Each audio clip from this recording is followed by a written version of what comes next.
बिहारमध्ये आज नव्या सरकारचा शपथविधी सोहळा होतोय। नितीश कुमार 10व्यांदा सीएम पदाची शपथ घेणार आहेत। राजधानी पटनामधल्या गांधी मैदानामध्ये शपथविधी सोहळ्याचं आयोजन करण्यात आलंय।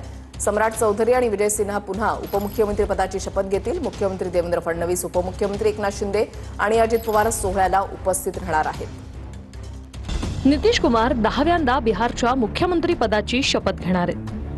राजधानी पटनातल्या ऐतिहासिक गांधी मैदानावर नितीश कुमार मुख्यमंत्री पदाची शपथ घेतील। शपथविधी सोहळ्याला पंतप्रधान नरेंद्र मोदी, केंद्रीय गृहमंत्री अमित शाह, भाजप अध्यक्ष जे.पी. नड्डा, संरक्षण मंत्री राजनाथ सिंह उपस्थित राहणार आहेत। महाराष्ट्राचे मुख्यमंत्री देवेंद्र फडणवीस, उपमुख्यमंत्री एकनाथ शिंदे आणि अजित पवारही या सोहळ्याला उपस्थित राहतील। बुधवारी पटनात एनडीएच्या विधिमंडळ दलाची बैठक झाली। या बैठकीत नितीश कुमार यांची विधिमंडळ पक्षनेतेपदी निवड करण्यात आली।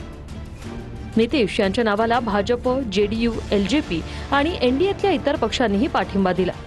नितीश कुमार यांनी बुधवारी राज्यपालांची भेट घेत नवीन सरकार स्थापन करण्यासाठी दावा केला। सर्वाधिक 10 वेळा मुख्यमंत्री होण्याचा विक्रम नितीश कुमारांच्या नावावर आहे। 2000 साली नितीश कुमार पहिल्यांदा बिहारचे मुख्यमंत्री झाले। नितीश कुमार यांनी वेळोवेळी आपल्या राजकीय आघाड्या बदलल्या। कधी ते एनडीए सोबत गेले तर कधी राजद आणि काँग्रेस सोबत युती केली, पण बिहारचा मुख्यमंत्री होण्याचं सातत्य मात्र त्यांनी कायम राखलं। भाजपकडून बिहारमध्ये 2 उपमुख्यमंत्री देण्यात आले आहेत। सम्राट चौधरी आणि विजय सिन्हा यांची उपमुख्यमंत्रीपदी निवड झाली। सम्राट चौधरींना भाजपच्या विधिमंडळ पक्षनेतेपदी निवडण्यात आले, तर विजय सिन्हा यांना विधिमंडळ उपनेतेपद देण्यात आले। सम्राट चौधरी आणि विजय सिन्हाही आज उपमुख्यमंत्री पदाची शपथ घेणार आहेत। शहर विकास आघाडीला पाठिंबा दिला तर प्रचार करावाच लागेल असं नितेश राणेंनी म्हटलंय। निलेश राणे 100% शिवसेनेला न्याय देत आहेत असं नितेश राणेंनी म्हटलंय। तर राणे आणि शिंदेच्या परवानगीनेच शहर विकास आघाडी केली असं निलेश राणेंनी म्हटलंय। लपून छपून केलेली ही आघाडी नाही असं निलेश राणेंनी म्हटलंय। कोणी प्रचार करावा नाही हा कम्प्लिटली त्यांचा विषय। आदरणीय निलेशजी तर शिवसेनेचे नेते आहेत। अगर शिवसेना शिंदे गटाने त्या शहर विकास आघाडीला पाठिंबा दिलाय तर त्यांनी प्रचारासाठी त्यांना उतरायलाच लागेल। आम्हाला आमच्या आई वडिलांनी चांगले संस्कार दिलेले आहेत। राणे साहेब नेहमी म्हणतात की नाही, आम्ही ज्या पक्षात असतो त्या पक्षामध्ये 100% आम्ही त्यांना न्याय देतो, निष्ठा देतो। आज मी भारतीय जनता पक्षामध्ये आहे, राणे साहेब आहेत, निलेशजी आज शिवसेनेमध्ये आहेत। 100% शिवसेनेला न्याय देत आहेत ना। निवडणूक आहे, प्रत्येकाला स्वातंत्र्य आहे, प्रत्येकाने आपल्या पक्षाच्या उमेदवारांसाठी यावंच आणि आलंच पाहिजे असं मी या निमित्ताने म्हणेन। आम्ही महायुतीसाठी प्रयत्न केला पण तो यशस्वी झाला नाही। त्यांना आमच्याबरोबर युती करायची नव्हती।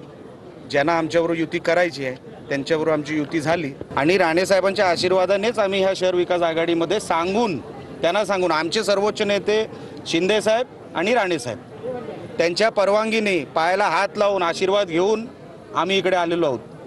लपून छपून नाही। ही शहर विकास आघाडी निवडून आणण्यासाठी शिवसेना जेवढं योगदान द्यायचं आहे तेवढं देणार।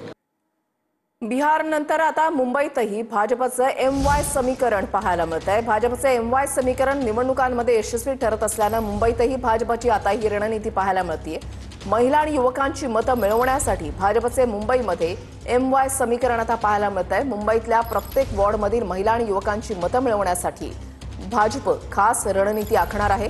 युवकांची मतं मिळवण्यासाठी भाजप युवा मोर्चाकडे विशेष जबाबदारी दिली जाणार आहे, तर महिला मतांसाठी भाजपची महिला विंग अधिक सक्रियपणे काम करणार आहे।